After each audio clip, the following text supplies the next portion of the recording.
안녕하세요. 법학박사 법무사 전문위원 동국대학교 겸임교수 김철정입니다. 오늘은 지급명령 이의신청, 이행공고 이의신청, 그리고 재산명시 이의신청, 이런 이의신청에 대해서 가르쳐 드리겠습니다. 예를 들어서 내가 돈을 홍길동이라는 사람한테 3천만원을 못 받았어요. 그러면 이때 할 수 있는 게 지급명령을 신청할 수 있고 소송을 진행할 수도 있어요. 소장을 넣으면 상대방한테 소장 부분이 송달되걸랑요. 그러면 상대방은 이의하고 답변하고 이렇게 진행이 되고, 지급명령 하면 소송하는 것보다 인지가 10분의 1밖에 안 들어요. 비용이 적게 들죠. 그리고 지급명령은 내가 지금 법원을 통해서 지급명령 신청해갖고 상대방이 2주 내에 이의 안하면 그대로 확정이 돼요. 그러면 그 지급명령 결정 정본 안에 송달증명, 확정증명이 있기 때문에 별도로 집행문도 발급받을 필요 없이 송달증명, 확정증명도 필요 없어요. 이때 이제 내가 경매를 놓고 싶던 재산명시라든지 은행, 보험, 증권 이런 강제 집행을 할 수가 있어요. 근데 소송은 상대방이 이의하고 이렇게 하고 결정이 나면 판결이 성수 때리면 거기에다 집행문 받고 송달증명, 확정증명 받아가 이게 세트로 다 받아야지 강제 집행을 할 수 있어요. 물론 가집행, 금전의 직업을 부여하는 거는 가집행 할 수 있는데, 가집행은 할 수는 있지만 나중에 2심에서 항소해갖고 상대방이 소송이 뒤집어지면 손해배상도 해야 되고요. 가집행 같은 경우는 나중에 최종 판결 확정돼 갖고 본집행으로 이행한 다음에 새로운 강제 집행을 해야 돼요. 본집행으로. 자, 이제 근데 내가 소송을 3천만원 청구를 했어요. 근데 판사님이 딱 보시고요, 요거는 증거도 충분하고 별로 이해 안 할 것 같다 하면 이행공고 신청을 할 수 있어요. 판사님 재량으로. 이행공고 갖고 3천만원 했을 때 피고가 받아가지고 2주 내에 14일 초일 불산임이라서, 예를 들어서 오늘 받았으면 내일부터 기산해요. 그래, 만약에 오늘이 수요일이다 그러면 목요일부터 기산하니까 다음 주 수요일, 그 다음 주 수요일 이렇게 되는 거예요. 형사는 상고, 항소, 이게 이런 송달되는 거 상관없이 내가 판사님 앞에서 판결 선고를 받잖아요. 이때는 초일 불산이지만 7일이에요. 판결문 정본이 송달이 안 되걸랑요. 그럼 판사 선고받고 오늘 수요일이면 다음 주 수요일까지. 왜냐하면 초일 산입 안 하는 건 똑같아서 내일부터 기산하걸랑요. 민사는 판결문을 판결 선고 시에 원고 피고 안 나와도 때리고 정본을 원고 피고에게 보내주걸랑요. 도달 안 하면 공시송달도 신청하고 이러는데, 형사는 내가 판사님 앞에서 듣잖아요. 그래서 판결 정본을 받고 싶으면 선고 받고 재빨리 나가가지고 판결 정본 신청도 해야 되고, 또 제3자가 열람하는 거 제한도 할 수 있어요. 왜냐하면 뭐 영업비밀이라든지 여러가지 개인 중요한 게 있으면 기재해가지고 사유에 해당되는 판사님이 다른 사람이 판결문 송달 못하게 할 수 있어요. 그리고 지급명령은 3천만원, 1억 이런 제한이 없이 10억, 20억도 할 수 있어요. 근데 지급명령을 했는데 상대방이 주소를 피고의 주소를 정확하게 알아야 돼요. 주소 2번 이상 도달 안 하고 이러면 저거 돼요. 소송으로 전환시키려 하면 보존명령 그러면 소송 전환 신청서도 내야 되고 송달 인지도 추납해야 돼요. 그러면 이중으로 비용이 드는 거예요. 죄송합니다. 그리고 이제 금융기관 같은 경우에는 최근에 법이 바뀌어가지고 공시송달 제도가 있어요. 지급명령도. 근데 일반 개인 같은 경우에는 공시송달 제도가 없어요. 그리고 내가 이제 판결 정보를 받아갖고, 아니면 아까 소송 같은 경우에는 판결 정본, 집행문, 송달증명, 확정증명 여기 세트라 그랬잖아요. 요거를 받아가지고 재산명시 신청을 하면, 아니면 공정증서가 있으면 둘이 사바사바 해가지고 협의를 봐가지고 공정사무실 가가지고 공정 사무실은 이제 서초동 이런 데 돌아다니면 5인 이상 변호사가 공정 사무실을 내야 돼요. 거기서 그 공정 사무실에서 공정 받은 게 있으면 거기다가 집행문을 발급받아 갖고 그 정본에다가, 등본이면 안 돼요. 정본에다 집행문 받아 갖고 강제 집행 신청할 수 있어요. 근데 그 송달점의 확정점은 필요 없어요. 또 그 공정정서는. 근데 만약에 여기서 그 재산 명시를 해가지고 피고한테 도달했어요. 이제 재산 명시 결정문 먼저 송달돼요. 그 다음에 이제 그때 일주일 내에, 보통 일주일에 약간은 14일이었잖아요. 뭐 10일 내에 답변서를 내든 아니면 뭐 7일 내에 이의 신청하는 거나 그거 정확하게 지켜야 돼요. 그거 불변기간이라서 하루라도 지나면 안 받아줘요.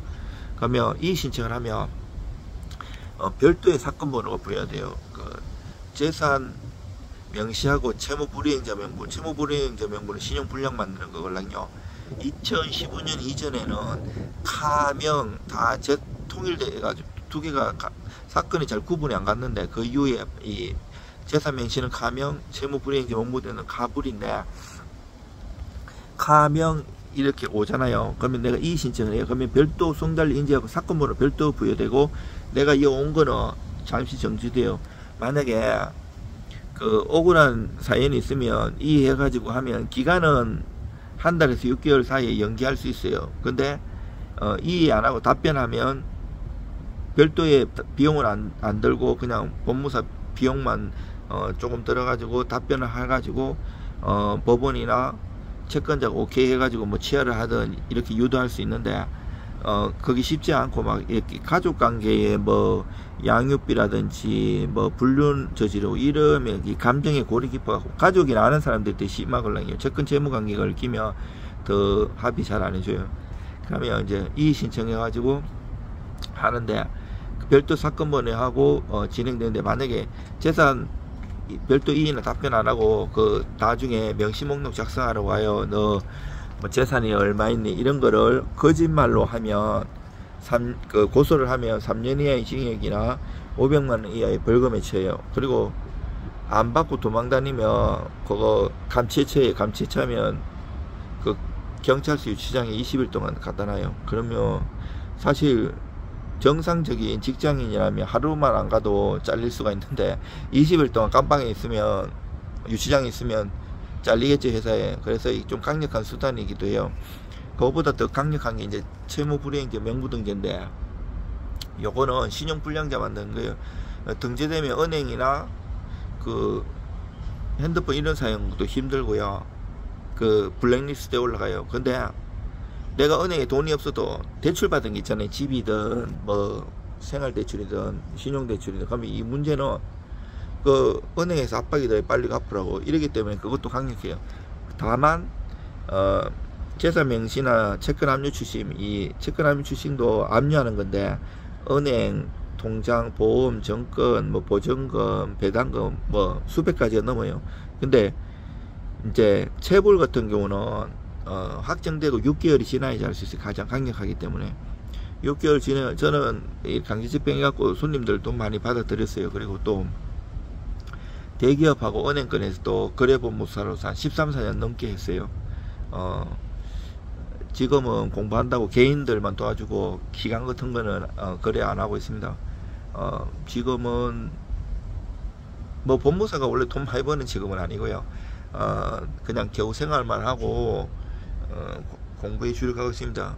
여러가지 대학원도 많이 다니고 있고,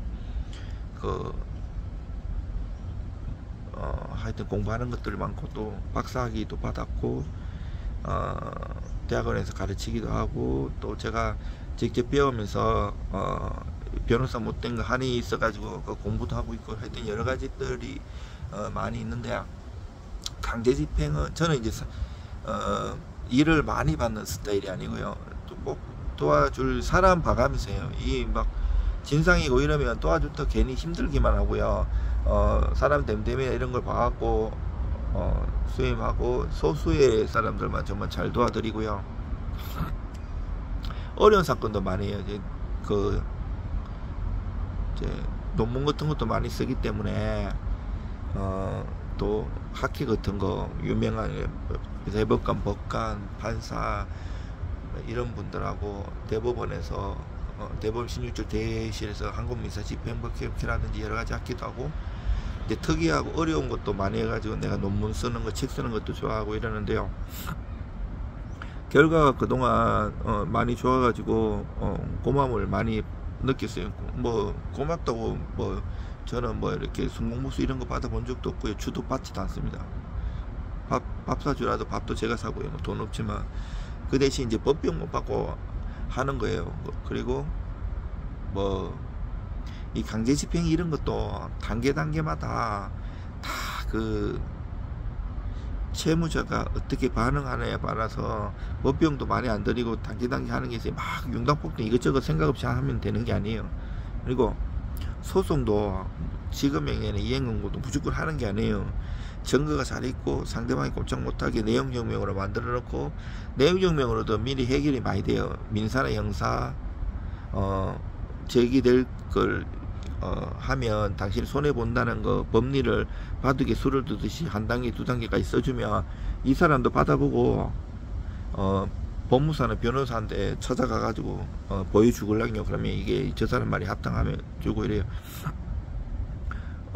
얼마 전에도 그 제 지인 감정평가사님이 교수인데 어려운 사건이고 큰 사건이었는데 소송을 해달라고 왔었는데 소송을 하지 않고 내용증명 간단히 써가지고 해결해 줬어요. 그 내용증명 간단하이라고 하지만 저는 뭐 한두 장 쓰는 게 아니고요. 보통 10수장 쓰면서 법리적으로 다 조목조목 하니까 그 사람이 변호사가 있어가지고 변호사는 이거 얘기한 게 맞나 해가지고 맞다고, 차라리 원하는 거 이 해결해 주는 게 나중에 법비용 안 물어주고 더 큰 손해배상 당하지 않는다고 해가지고 바로바로 다 처리가 돼 있어요. 그러니까 이 법무사 사무실은 뭐 변호사 사무실도 마찬가지고 한 분야만 하면 안 돼요. 민사, 형사, 강제집행, 등기, 공탁, 집행 두루두루 해가지고 실질적으로 이 사람이 돈을 받는 게 중요한 거지. 판결 껍데기로 뭐 매일 읽기만 하고 뭔 소용이에요. 그걸로 돈 받는 것도 아닌데, 그 승소하면 뭐 성공무수 뭐 30% 주겠다 뭐 이렇게 약속하면 손해만 가지고 받지도 않았는데 자기 돈만 날라가죠. 실질적으로 하고, 등기도 그 만약에 공동신청주의라 가지고 등기 같이 손잡고 등기소 가고 아니면 법무사한테 위임해 가지고 도장이 다 찍혀 가지고 해야지 등기가 되는데, 일방이 이행 안 해주면 그 성소 판결 받아가고 판결에 대한 등기를 할 수 있는데, 판결에 대한 등기는 단독 신청인데 문제는 성소 판결 소송을 많이 하는데 등기를 모르면 성소 받아도 등기가 안 돼요. 예를 드는 건데 모든 판결에는 사형이 취소든 뭐든 왁구가 있어요. 이게 나가 최종 목표가 이 돈 받는 거든지 뭐 등기를 이전하는 것이 여기가 있잖아요. 그러면 여기 왁구에 맞게끔 판결을 받아야 돼요. 판사님은 수동적인 입장이라서 실질적으로 내용을 다 알 수도 있고 뭐 몰라서도 그렇고, 이 청구한 취지대로 변호사든 법무사든 그 소송 청구 취지가 있잖아요. 그거대로 판결하게 돼 있어요. 그 적극적 설명을 못하게 돼 있어요. 판사님이 판례가 있어야 되면 소극적 설명을 할 수 있는데, 적극적으로 뭐 이렇게 항명사항을 얘기한다든지 뭐 이렇게 권치라고 할 수가 없어요. 얘가 이렇게 청구 취지를 해오면 이거 잘못됐다고 등기 안 된다고 이렇게 말 못해요. 그래서 그렇게 판결해줘도 등기가 안 되는 경우 우리나라 50%가 넘어요. 그래서 그거 조심해야 되고요.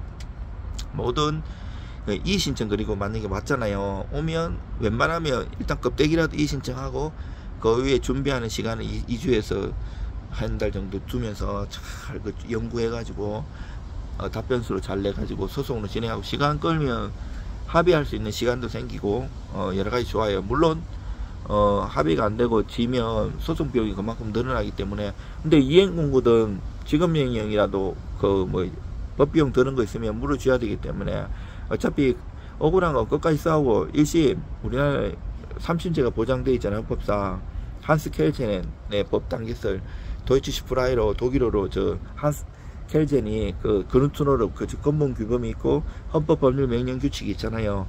헌법에 보면 모든 법의 기본적인 인간의 정신성이라든지 헌법이 기본권과 통치 구조에 대해서 해놓은 거거든요.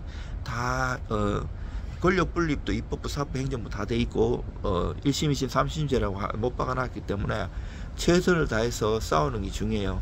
여러분 힘내시고요. 이래 주시면 최선을 다해서 도와드리겠습니다.